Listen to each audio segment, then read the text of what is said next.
right, man, let me do this video. All right, but the fuck is he talking about? Anyway, scoot your seat up, let us eat, let us eat. Y'all get the slogan, all right? I ain't gotta talk too much, all right? Now let's get right into it. All right, let's talk about being an owner-operator here in the trucking world, all right? Let's talk about me. Just make it real quick, real simple. I haul containers, right? Rail freight. That's what I do. I've been doing it for years now. Years meaning I have no idea. Who's counting, right? But I'm an owner-operator here at this small company in the Dallas area, right? And what we do is, we do local and we do what is it called? Regional, but we're home every night, right? Nobody, even though I got a sleeper, I don't sleep in there, like at all. Got a home, I park my truck at the house, walk my ass to the house, right? But let's talk about the money, right? So, of course, people think, since you're owner operator, you can make a lot of money, right? Well, you can at times. It depends on the loads, right? And sometimes you gotta talk to your dispatch to make sure they hook you up with some loads. Or if you're your own broker or whatever, dispatch, you got your own broker or whatever, that's another thing. But I'm not. I got a dispatch that I go through, since I do contract work for these people here, I have to use their dispatch. So you have to talk to them in order to get some money. Because if you just let them give you any damn thing, I said if you just let them give you any damn thing, you're going to be broke, all right? Not broke. It depends on your expenses. Like if you own like a big house and got a bunch of random stuff like Sea-Doos and stuff you still paying on, like an RV and all that, yeah, of course you're going to be broke. But if you have a just regular stuff like like a house or apartment, or you got a vehicle, maybe 2 vehicles, you be good. You'll be straight, all right? So no, but it depends on your expenses, right? So if you have this much, all right. Hold on, I gotta move this truck real quick. They want me to move over just a little bit. Hold on. Watch how I operate. Watch how I operate.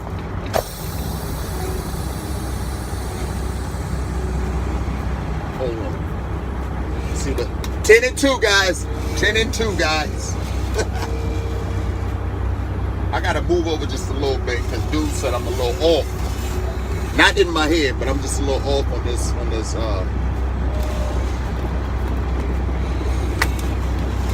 tight ass spot over here.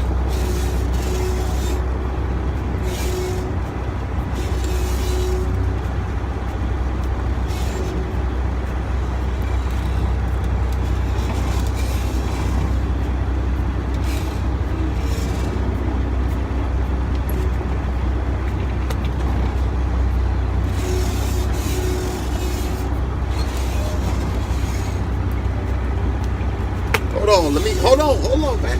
Look, y'all talk amongst yourselves. I'm trying to concentrate here. I can't be talking to you at the same time. I'm trying to back into this little narrow ass dock here. It's not even narrow, man. This place wide open. It's an easy place to park your truck, But what's crazy is that the wider spots, where you can park your truck and it's like wide open. Those are like the hardest places to line your trailer up into the dock door for some damn reason. Because sometimes they don't have lines, and when you don't have lines that give you pivot points for your tandems, then it's kind of hard to back into the dock door. And hopefully this will work for these. Let's see. Hold on. Let's check it out. Let's see. Okay, you see the red light? We good. Oh. Okay, now let's talk about, you see the guy who was over there, you probably saw him on camera. Well, the guy said, all right, back to what I was rambling about. All right, so you got to make sure you get good loads. You get good loads and everything will work out for you, all right? If not, you got to talk to them. You got to go in the office, you got to be in their face, but like, look here, man. Give me my, is this the camera right? Yeah, give me my and use it at work with you. You know, especially if you're on time, if you're not skipping, if you're not, you know, telling them, hey, I can't work today, oh, I can't work today, I can't. Then they'll treat you accordingly. They're just gonna give you some crap loads. They have you running some loads going to like something local, like, you know, in the Dallas area. You be driving from one part of Dallas to the other, which it depends, like, cause we don't get paid by the mile, we get paid by the load. So hell, there might be a load $800 and you'd only going 30 miles off the road, which would be great, because they do have loads that have stuff like that. It depends on what the freight is, you know, so who knows. But you can make some money out here. It just depends on what your expenses are. If you out here buying boats, of course you're gonna be broke with this type of job right here. But if you're just doing like I ain't gonna say the bare minimum, because you don't even have to live pinching pennies doing this type of work right here. You don't. You can, you got money to pay all your bills. Hell, sometimes with one check you can pay all your bills, and then those 3 weeks, those extra 3 weeks, you can do whatever. Hell, take your girl out to Applebee's and tell her you can do the 2 for $20. You know, splurge a little bit, live. But other than that, you know, this is cool. You know, some days you can have some weeks you can have the best weeks. You know, nothing goes wrong, no flats, no engine trouble, no DOT stopping you. Because sometimes look here, this is what some of these DOTs do out here too.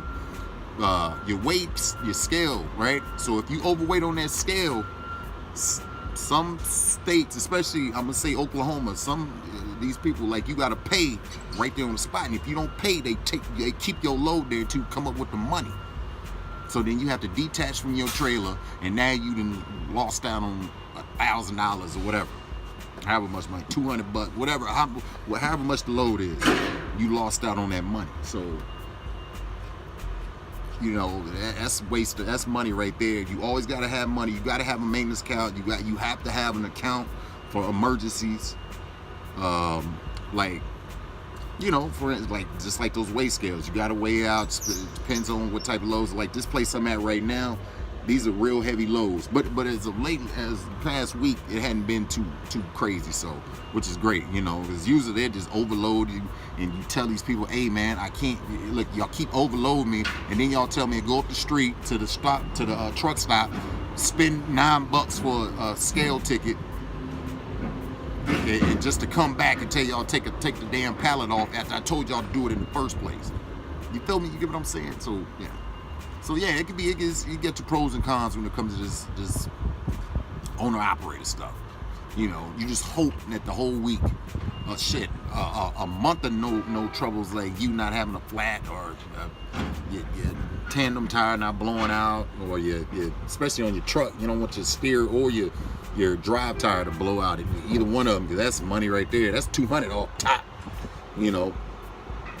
So, you know, and you had to have it on you. Hell, or you just gonna be sitting on the side of the highway wishing on the star.